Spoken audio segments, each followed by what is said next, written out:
गरीब साध साध सब नेक हैं, आप अपनी ठोरे, जो सतलोक ले जावेंगे वो साधु कोई और।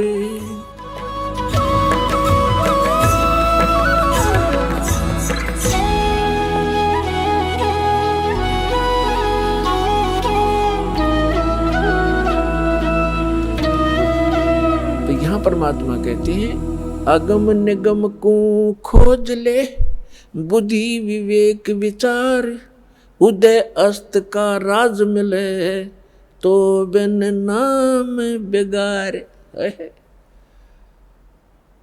कितना सटीक उदाहरण दिया है परमात्मा ने कि जरा सा बुद्धि से काम ले मानव, अगम निगम को खोज ले, अपने भविष्य को विचार कर,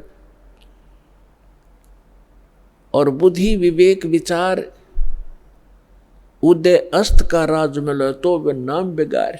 यदि पृथ्वी पति बन जावे, उदय यानी जहाँ से सूर्य उदय होता है और अस्त होता है, अर्थात पूरी पृथ्वी पर जिसका शासन हो, उसको उदय अस्त का राजा कहते हैं। उदय अस्त का राज्य मिले तो बिन नाम बेगार।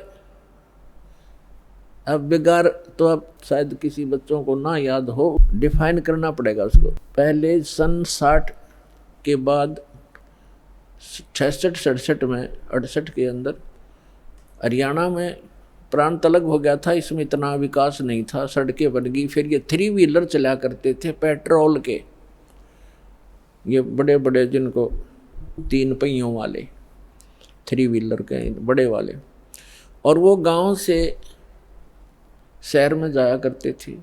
हमारे गांव से 2 3 व्हीलर चला करते थे। एक दिन नहीं आया तो दूसरे ने पूछा कि कल क्या बात होगी, कुशल तो है, आए नहीं। तो उसने कहा कि कल मैं बेगार में फंस गया था।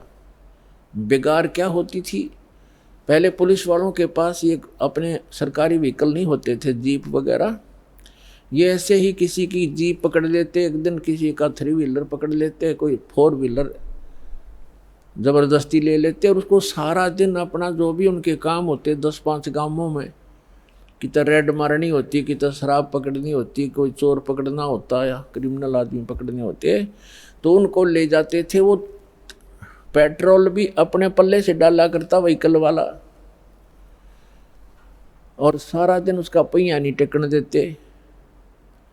आम व्यक्ति को तो ऐसे लगे जैसे बड़ी स्पीड से जा रहा है, कोई अच्छी कमाई कर रहा होगा वो 3 व्हीलर वाला, और वो फंस रहा था बेगार में। तो वो बता रहा था कि कल मैं 200 रुपये अपने घर से लगा कर आया हूँ, यानी उस समय के 200 रुपये आज के 20,000 भी मेरे ख्याल में कम होंगे।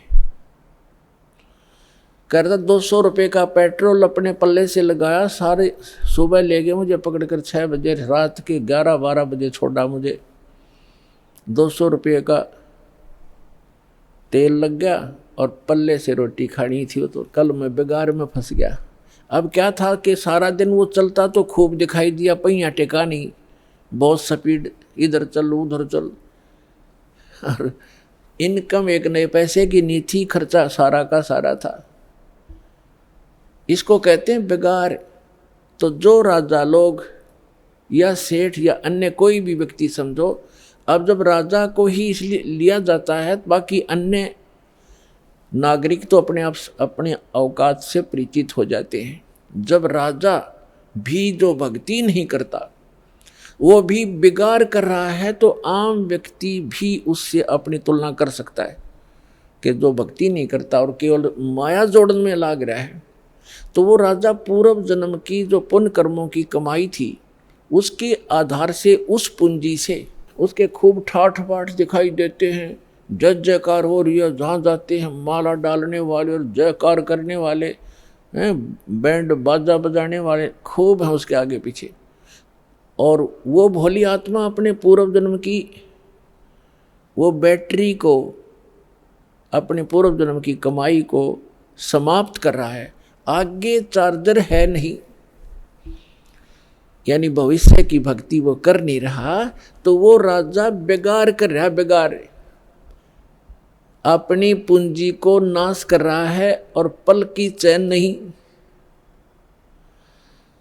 तो यहां गरीबदास साहिब जी परमात्मा से प्राप्त ज्ञान के आधार से कहते हैं, अगम निगम को खोज ले, बुद्धि विवेक विचार, उदय अस्त का राज मिले, तो बिन नाम बेगार। है पुण्यात्माओं, कलेजा हिल जाए इंसान का, जरा सा सोधी में हो, जरा सा भी विवेक रखता हो। हमारी बुद्धि पर पत्थर पड़ चुके हैं। हम पूर्ण रूप से कितने विद्वान पाक रहे हो, चाहे इंजीनियर बन गए हैं, चाहे हम डॉक्टर बन गए और चाहे प्रधानमंत्री बन गए, हम भक्ति मार्ग में शून्य है। अध्यात्म मार्ग हमारा शून्य है। और किसी की पूर्व जन्म की प्रेरणा से वो की ट्राई भी कर रहा है तो वो केवल डले ढो रहा है शास्त्र विरुद्ध साधना करके।